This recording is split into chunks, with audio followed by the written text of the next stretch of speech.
me do a quick check. Who is Portuguese? Who is English?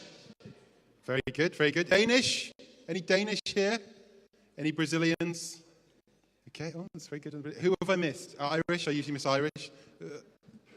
Dutch. Okay, we can talk about that. Yeah. How many Dutch are here today? Any more Dutch? Okay. Very good. Very good. Anybody missed? Italians. Okay. Yes. And Swedish. All right. So how many was that? Was that 8? Was that 10? How many did we get to today? Yeah. Portuguese counted. Oh, Rajesh, my darling. I forgot. I'm so sorry. Indian is also. We are 1.3 billion. How can it be wrong? How can it be wrong? Okay, so welcome. Can you please practice your clapping? Okay. It's okay. It's okay. You got a bit of time to warm up. Okay, there's some beers at the back and everything to help you. When the panels start to talk, it's good to try and show appreciation. So if you can clap maybe a bit less like a British person and a bit more like a Brazilian person, that would be great. Okay.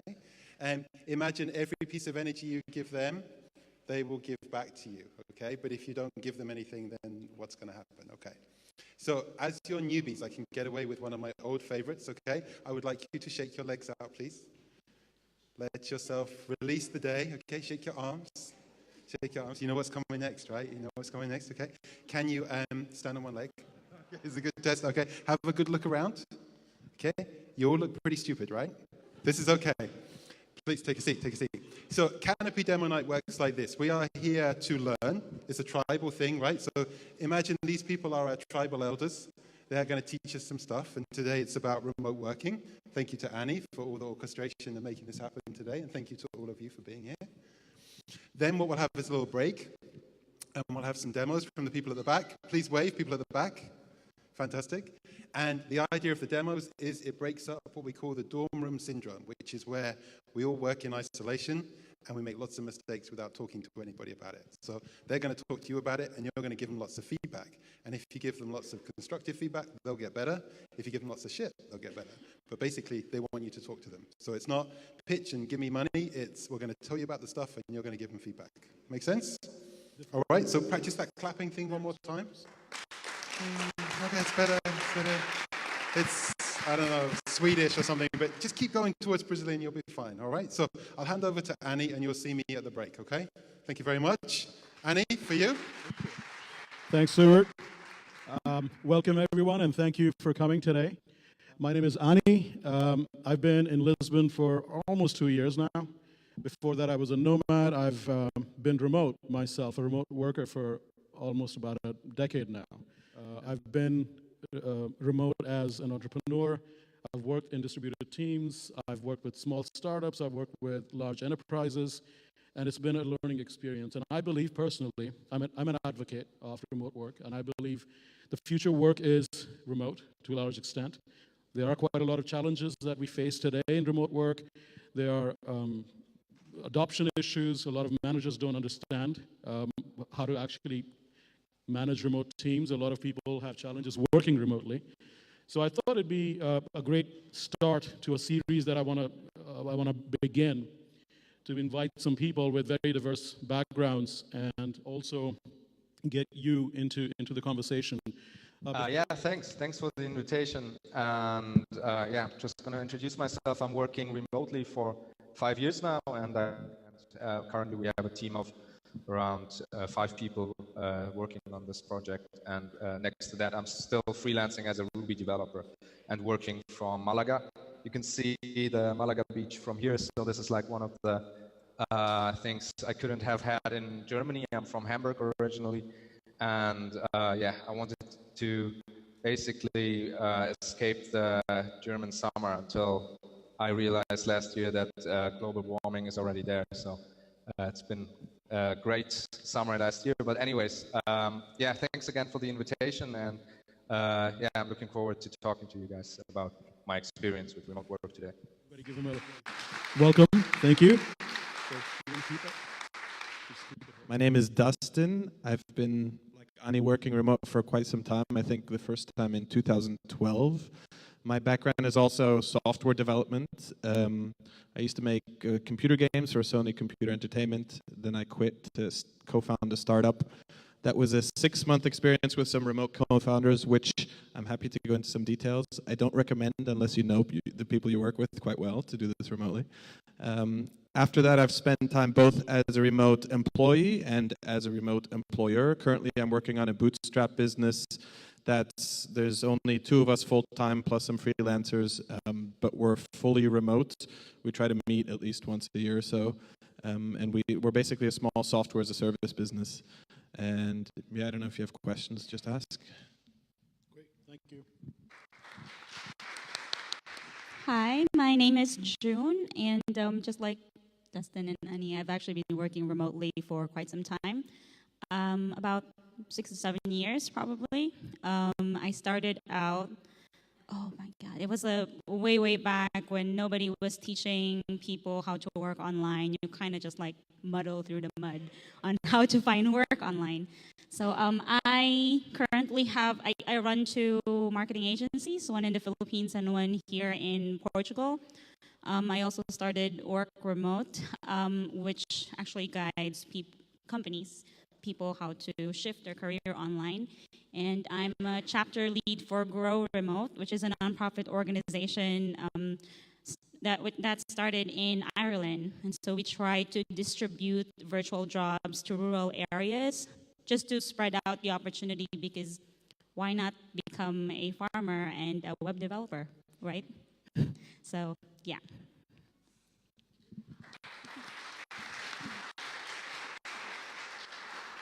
Hello, my name is Claudia. I am a computer science girl. I'm running teams remotely. I am a project manager, and my background, I run teams and manage teams remotely for a few years in Portugal and now worldwide. So it's been a challenge, and I will be pleased to talk with you more about it.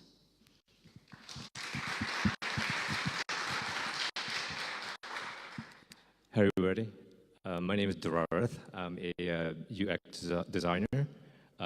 I focus on emails, mobile and desktop clients. I'm a newbie compared to my colleagues here. I've been working remotely about a year. Relocated myself here to this beautiful country and trying to take advantage of where life takes me and with my laptop.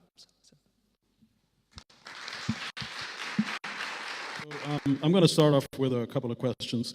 I wanted to find out from you guys, what was the primary reason you wanted to go remote or are working remotely? And the second attached question is, would you recommend it to anybody?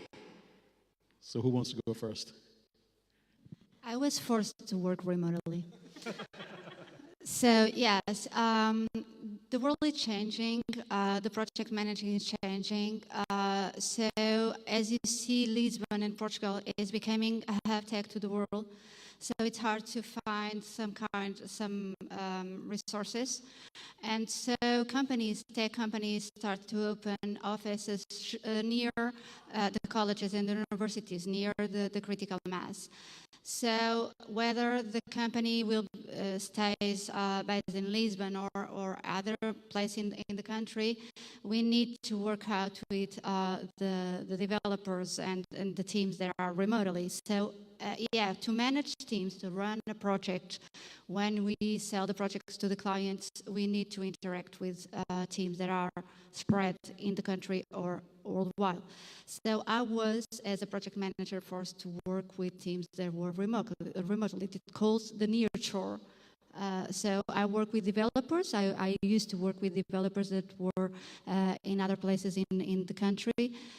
So it was not my piece of cake, but yeah, I learned, and I learned to work with teams remotely. So it was a big challenge because they have different contexts, they have different habits, and we need to construct the team.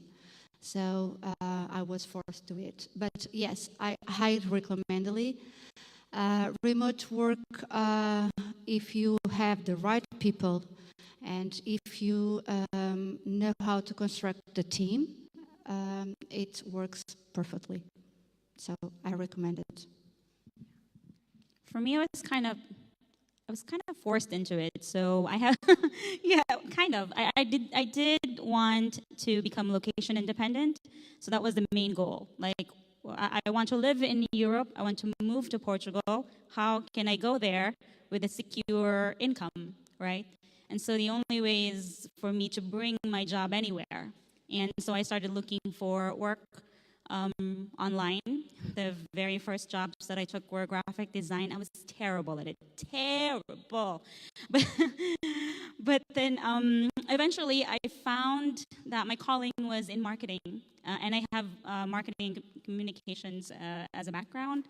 And so while working for these digital marketing agencies, I became a project manager. And that's where my career started. And then eventually I created my own marketing agency, and it kind of evolved from there, right? And yeah, I would highly recommend it, especially if location independence is something that you're looking for. Not to be a digital nomad, because for me it wasn't really about being a digital nomad. I wanted to go to a place, and that was it. I didn't want to travel and hop everywhere. And I have a daughter, and at that time, I really want a stable income because I had her, and she is depending on me. I cannot be going project to project and not be sure that I will have income later on. I need to have an income, right? So this needs to be something stable. And yeah, what I would recommend to people is that just do your research, because for now you have so much resources. Back then, it's like you have these online work nightmares wherein you accept a job and then they might not pay you, or there's still, yeah, there's so much online work nightmares way back. But now there's really credible companies who offer work remotely, very stable jobs and positions. So you guys are lucky. One thing I want to add, to answer Annie's question, one of his questions is, would I recommend it? And that's a resounding yes, with a caveat that it depends on your job. If you already have an established team, in my case, I already work with a team, a large team at that, and have already established myself and credibility with my team. And transferring myself remotely was a little easier. So it's not just about myself, it's about my team as well. Getting things done and commit to your deliveries to your team that depends on you is important. If I have a history of not delivering, I think my team would be less inclined to let me work remotely. So people around you that you work with is your advocate. If they think that they can depend on you, they would support you to work remotely. Yeah, I totally agree. Like my experience is that if you build trust with a client in your hometown, in your home city, it's easier for them to then let you go remotely. Like I worked for some clients in Hamburg in the publishing business and in the e-commerce business, and as a Rails developer, and from there I basically told them that I want to travel, and for me, like traveling at the time when I started to work remotely was the biggest like the biggest goal. So I basically quit my consulting job. I had employment. I was employed as a consultant for e-commerce for a big e-commerce company back then, and yeah, I just quit my job. I didn't have any plans, and I started to travel, and then I started to look for clients while traveling, and yeah, basically one of my connections back in Hamburg connected me to an incubator called that's like started by Guna and Ja. I don't know if you know that publisher. They publish like big newspapers in Germany and in Europe, I think. And yeah, started from there. So it's basically based on my network that I already built. when I was working on site, and when I built trust, and then I started to get some jobs, and I always delivered the best I could, because yeah, the time difference sometimes is a big issue, because back then the first 4 months I just traveled through to 3 continents basically. I went to from Europe to the US, then to Japan, and then to Morocco for a bit, and then back to Hamburg. And yeah, so this was like my first kind of jumping into the cold water with remote work, and it enabled me to travel really for a long time while still earning and keeping my travel expenses, getting them back while traveling, and that was a great experience. And I would totally recommend it if you are looking for independence, and if you're looking for yeah, getting into a more like a more yeah, life that you can take more decisions. And basically when I started to establish that, I realized I can live anywhere I want. So I started to think about, where do I want to live actually. This is why I'm now in Spain, because this is what I decided I want to live live in the country. And yeah, if I recommend it to everybody, I don't think so. I think some people are more suited to remote work than others. I think some people enjoy the company of colleagues, and can be very stressful especially if you're a freelancer, and if you're looking for new gigs over and over again, then sometimes you have to go through the situation that you don't know where your next paycheck comes from while you're traveling, or while you're not basically on site on your client location. That can be quite scary for some people. And also it tends to be lonely if you just work from home. Also traveling, working from co-working spaces and so on can be lonely if you don't have a real community there. So I realized that in the remote working community among digital nomads, there are these issues, but if you find a way to basically find your tribe or connect with people who are like-minded and don't ignore your social kind of needs, I think it can be very enabling and empowering to work remotely. So I'm going to get into something a few of you touched upon, about challenges. You mentioned that you have to be committed to what you're doing, and you have to be ready for, even hunting for work sometimes, right? What are the biggest challenges you faced working remotely? And obviously, there are very different scenarios here. You manage big teams. You started as being a crappy graphic designer.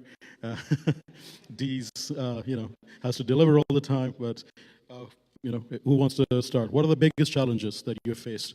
Well, I work with remote teams inside companies. That means I don't have to chase my clients. I don't have to see where my next paycheck will come. So I have teams work remotely inside the big organizations. So whether in Portugal or in the other side of the world. So my big concern is communication. You have to be communicated all the time. You have to be aware and to assure that the communication is well spread between the teams and the team members.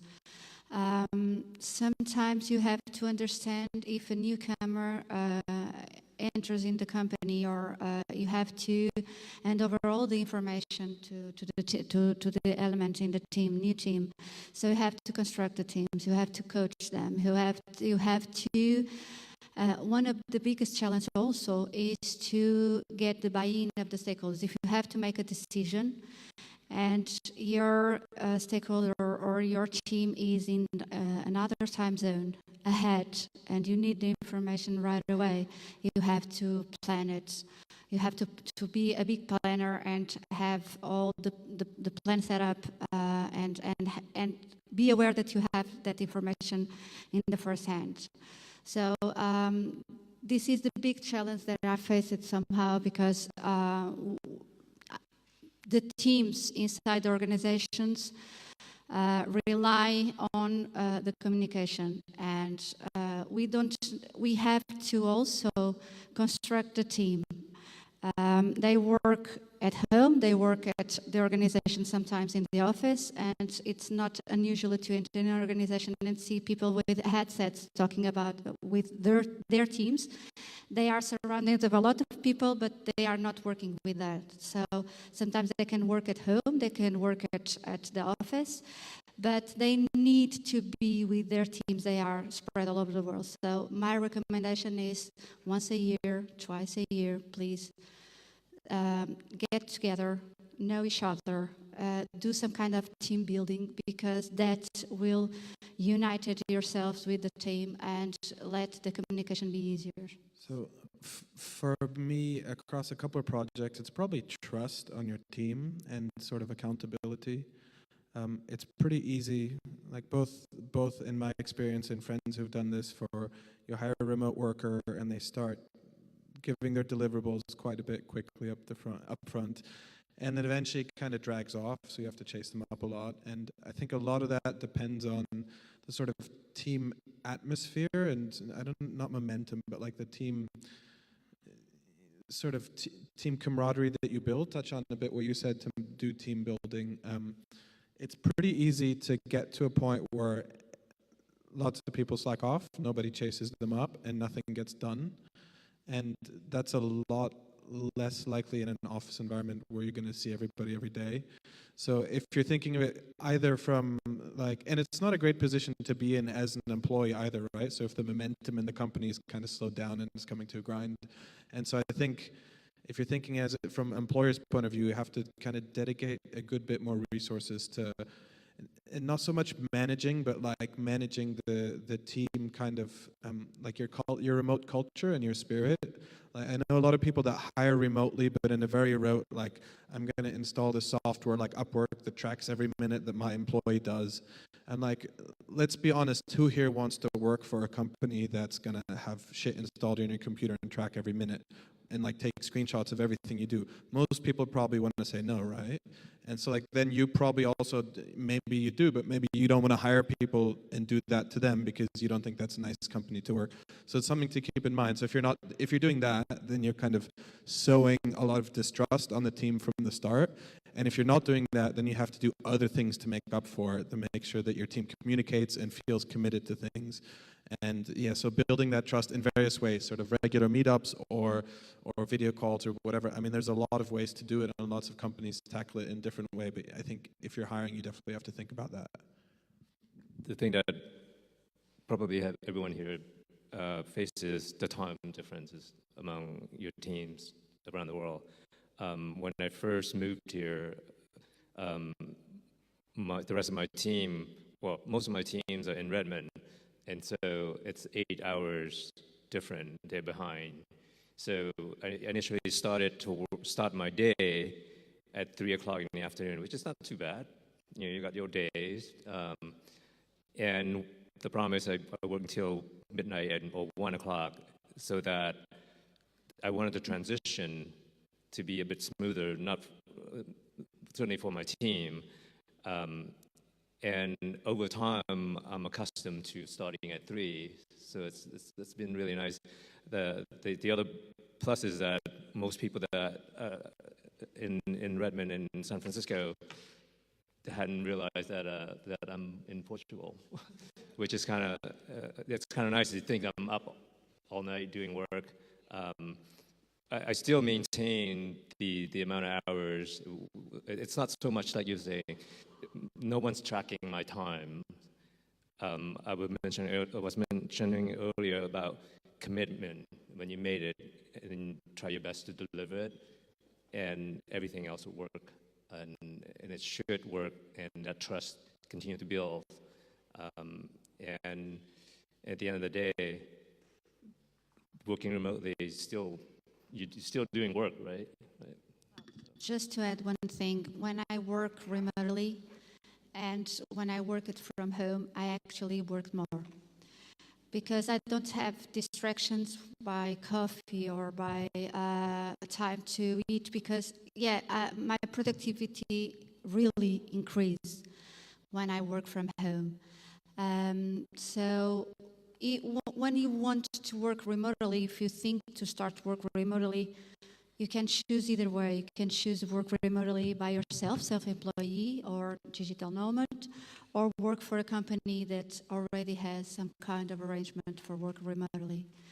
And normally that organizations has a level of maturity that doesn't track anything that you are doing, doesn't have any software installed on your computer. Usually they trust you as an employee, that you have something, you have tasks to do, and you deliver. So it's you own your own job and your tasks, and you are committed with your team. So if you want to work for those organizations, please, there are a lot in the market that work that way, with this level of trust.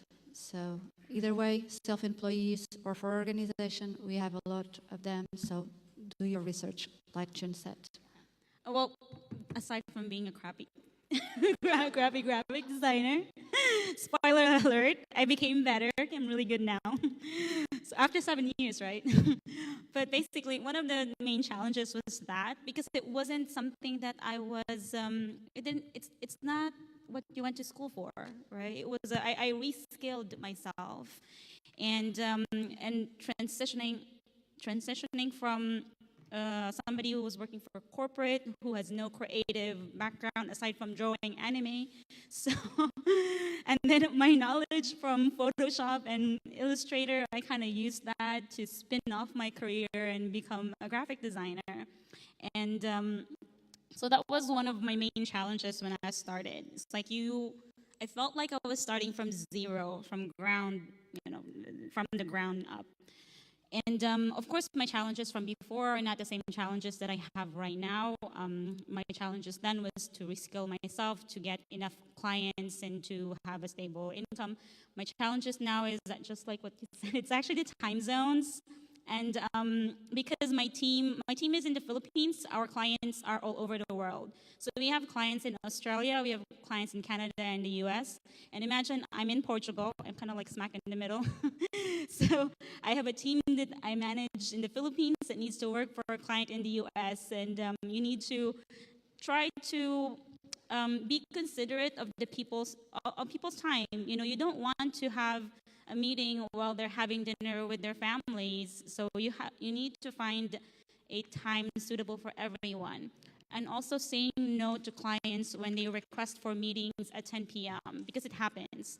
And if your client is actually from San Francisco, like in California, which is, it's PST, they're going to be starting late. So I've gotten used to working at 1 p.m. as well. When you tell people that you work at 1 p.m., they go like, wow, you work at 1 p.m.? That's amazing. But actually, it's not so amazing. Especially if they ask you to have a meeting at 8 p.m. and you're cooking dinner, right? And I have a kid and I need to, if I don't cook, she's not going to eat. So it's like, you have those challenges, and people don't really think about that very, very often. But yeah, that, and maintaining that level of communication with my team as well. You become personal, but not too personal, because you're a professional, right? But you also need to have some sort of level of intimacy with them, like some sort of friendship wherein you ask them about, what's going on with their day, how is the weather in the Philippines, and that kind of stuff. Is the traffic still really, really bad? So you kind of want to have that personal touch, but also keep a level of professionalism wherein you get to deliver and this is delayed and where is this? Yeah, so I have two perspectives. As an employer, I think there are different challenges than as a freelancer, like as a remote worker for when I work for clients myself. And the biggest challenge for myself working remotely is, I think, having a good routine. So I like to basically get up at the same time in the morning, like say 8 o'clock in the morning every day, and start working at 9:30 or something after working out and going for a good breakfast, and then like having a meeting and so on. So having a routine as a remote worker, this just increases my productivity, and I have more energy this way, because if I work late or at night, I could do that as a student, like code all night through, but I can't do that anymore because I will need 1 week to recover my energy level. So that's very important to have like a good diet and routine, basically, and not to fall into this into this trap of thinking I can do I can work whatever hours I want, which I could theoretically, but it would affect my productivity and my lifestyle. And also, as an employer, like mentioned before, like the monitoring is a thing. I don't want to monitor, and I don't want to track people's time. So the best balance I found is to have people have mostly independent tasks and have them set goals for themselves and see if they're realistic, and just try to iterate on that. So for example, for German, we have a podcast host. We have a podcast about remote work and practice in German. So we have a host that conducts these interviews on our podcast, and he has the goal to just conduct one interview per week, find new interview partners, and publish a blog post per week. And he has about 6 hours or 8 hours a week for these tasks. So this is a very independent task that doesn't have any collisions with other people. So he can do that in whatever time frame and whatever schedule he wants. And the same goes for other tasks, like also programming tasks. When I'm talking to our dev team, it's like the same thing.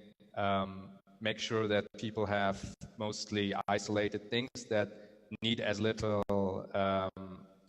collision as possible, and then merge in clear, defined interfaces, basically. Yeah. One more thing that I forgot to mention. Regarding challenges, social challenges that I didn't really expect to be that big of a deal. When I moved here to Portugal, of course, I was a remote worker. I have been a remote worker for a while, so I'm an independent worker here. And looking for houses in Lisbon is a nightmare.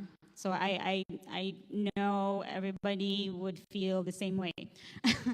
And there was a time, during the time that I was looking for houses, whenever I talked to the person interviewing, like the realtor, when you viewed a house, and they would interview you and they would ask you, so where do you work? Which company are you? Blah, blah, blah.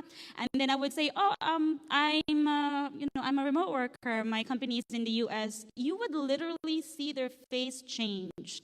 So it's like, there was a time I would be bringing my contract with me and my bank statement just to prove them, because it's one of the requirements that they would ask, like, do you have a contract, or do you, like, look, I have a job and I have money, okay? It's like, but it was so difficult.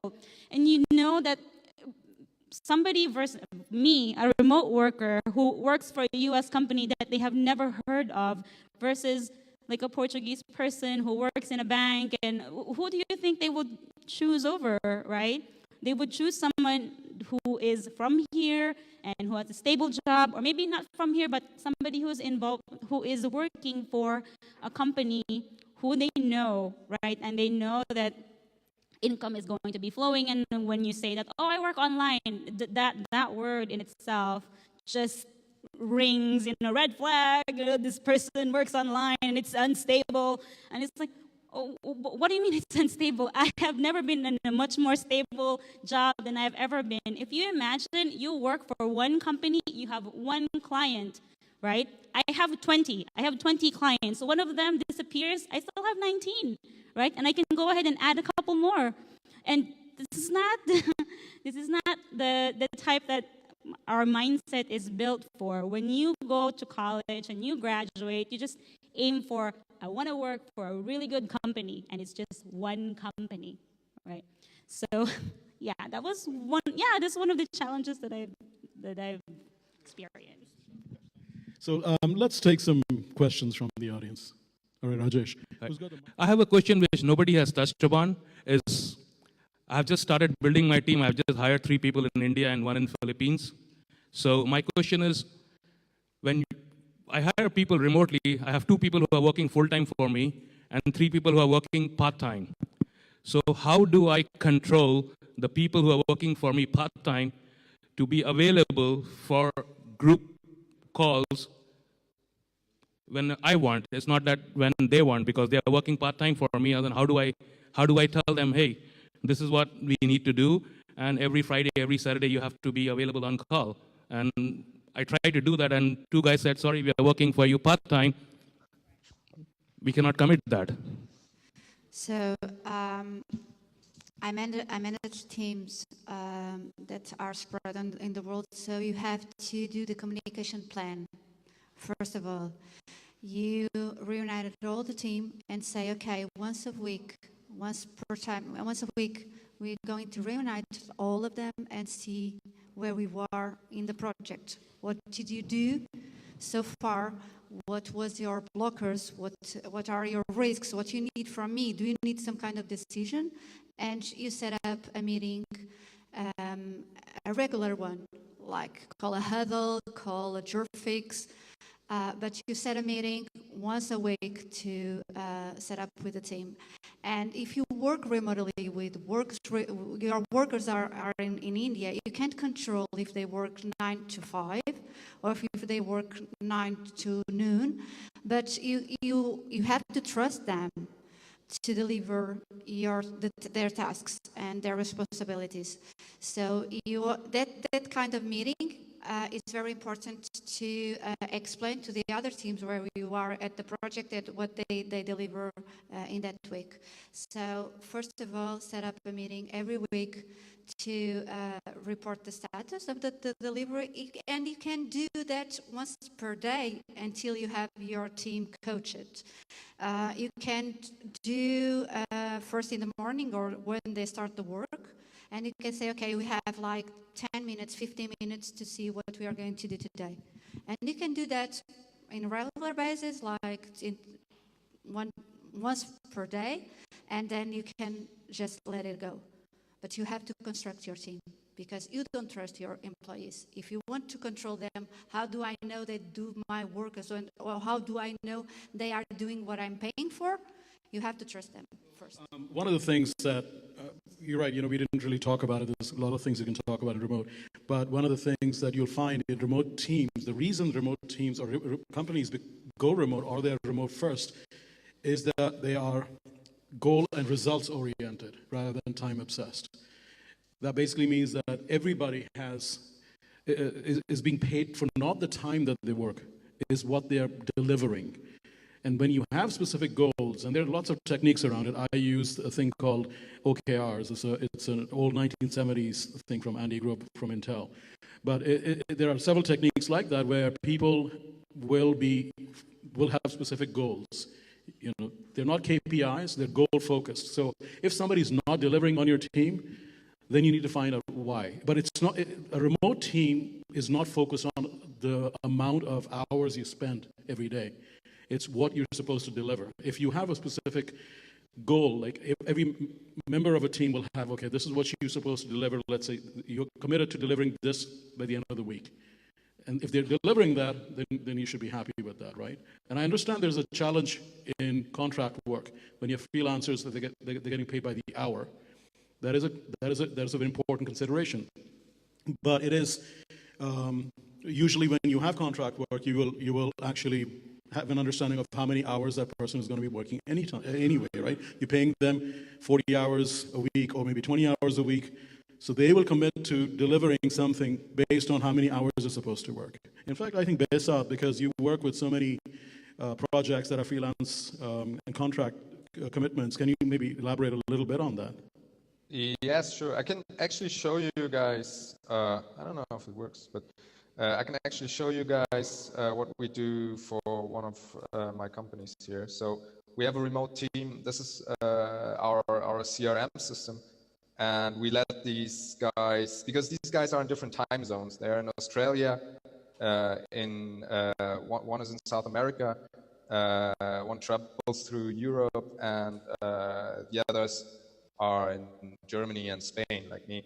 And we have this CRM calendar, and we have this agreement that I don't really check upon it, but people just put in their times when they're going to work in this calendar, and I know they're going to be available. And we have basically an overview. If I need to know when someone is available, I just look in here, but I rarely do it. It's not for monitoring. It's like Ani said, we work goal-oriented, and I trust my team. It's more like to know if I get hold of someone, when can I reach them. And yeah, this is basically an example of how we do it. And for other client projects, it's mostly trust-based, basically. And also what we do often is to have fixed meetings. Every day we have one meeting at a certain time that everyone agreed on to attend. And so basically we have, for clients, we have a daily meeting with the tech team. And for my own company, we have one meeting with the tech team on Fridays and one big meeting with the whole team on Mondays. So this is something everyone agreed on, and this is mandatory to have like an update and to remain up to date basically in the team.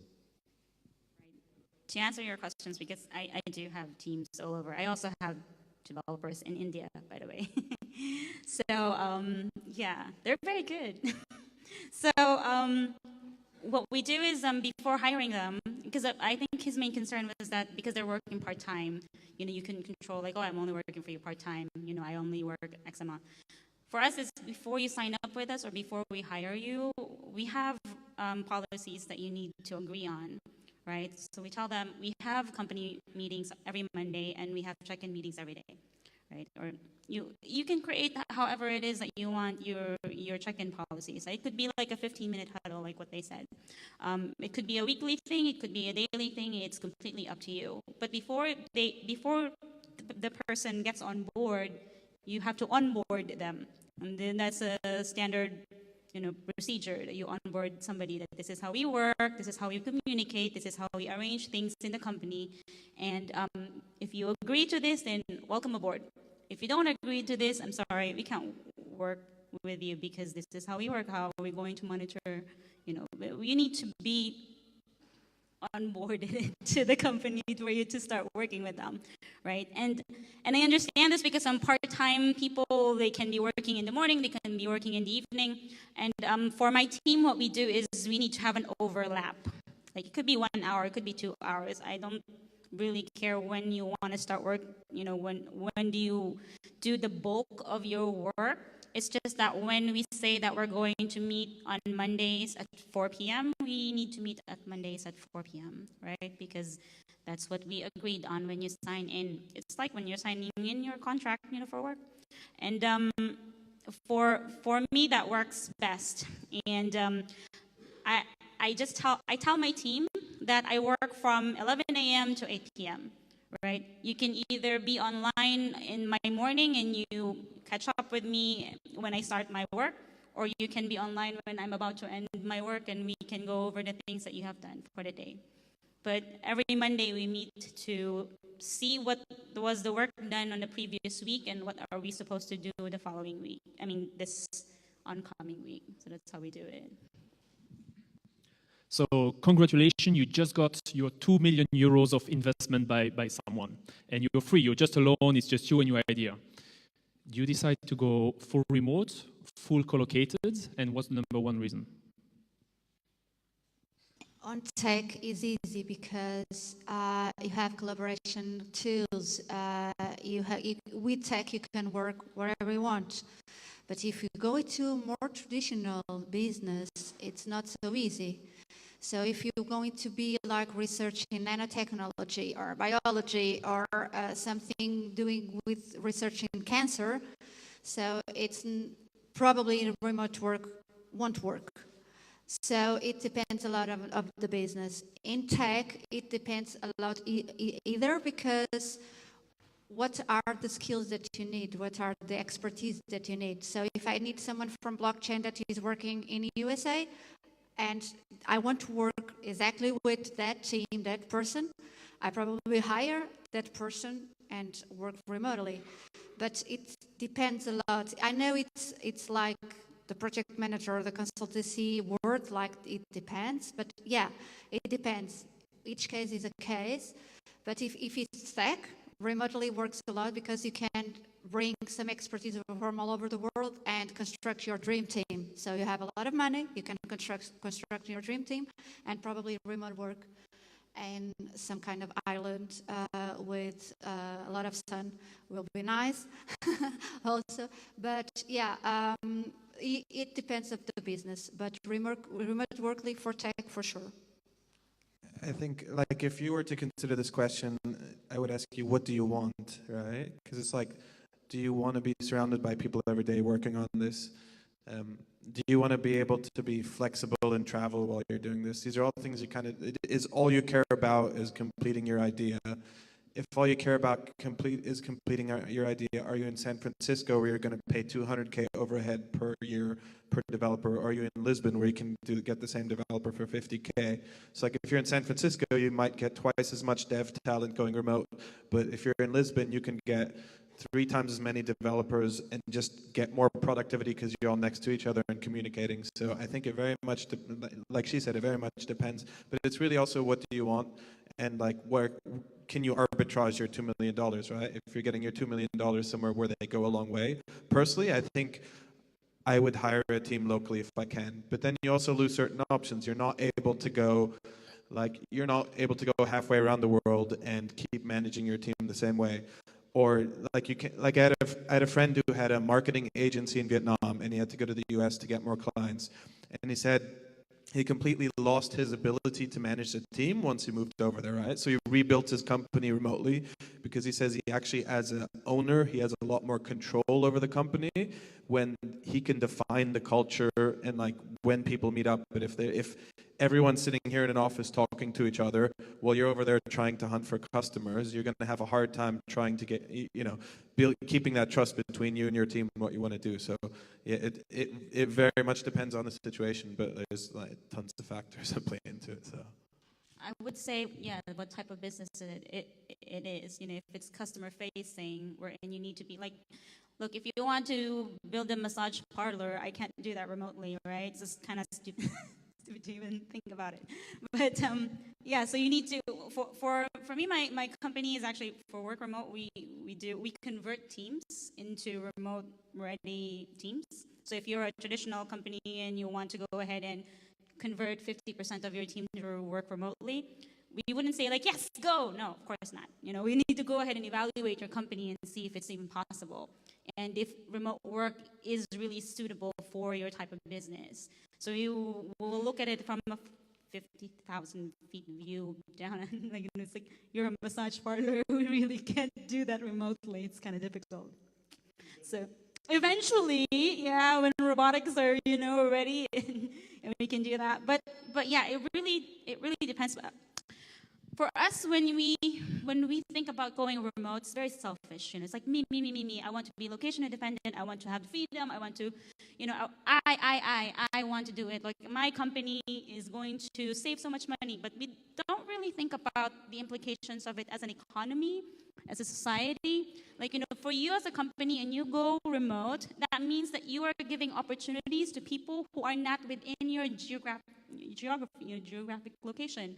You can go ahead and help refugees, like highly qualified refugees. That's one of our advocacies, like giving job opportunities to people who lives in rural areas, in places who have been devastated by calamities and stuff because their economy was destroyed. There's no job opportunities where they are, but they can still work and they're highly qualified. What type of jobs can they do, right? And so we help them find work online because even if you're in God knows where, as long as you have stable internet and you have computer with you and you know how to use it, we can reskill you and we can find jobs for you. And so, yeah, that's basically it. It depends on the business, and it also, I guess, depends on the company. Why do you want to go remote? Hi, guys. Quick question for you on managing teams that are half remote and half local. How would you do it? What what would you have to take into consideration given company culture, that the chit chat you might have in an office versus someone who's remote? I'm in this situation now where I work remotely, and I have some colleagues that are in a number of offices, and having what gets lost. What's your experience been like? Thanks. Well, I'm actually managing teams locally and remotely. So is this kind of setup that you just asked. So we treat the team as one. So either you have one project or you have a program of projects. The challenge that we face is really to the time zones. So you have to upfront have communication plans to see if you need some kind of information that is in the other time zone when you need it to make the decision. And you have a plan set up to meet in each day, and they know exactly what kind of report they did to you. But they have the ownership of deliver the tasks that we need. In tech, when we decided that we have a plan and a roadmap to deliver a product, we know that we need some kind of features delivering some deadline. So they take the ownership to deliver, and they report us in a huddle daily basis. So you can set up either if you are running in Agile or running in another method, but locally or remotely, they work in the same way. They take the ownership of their tasks, and then we communicate it in the huddles and in the meetings that we set up for the team.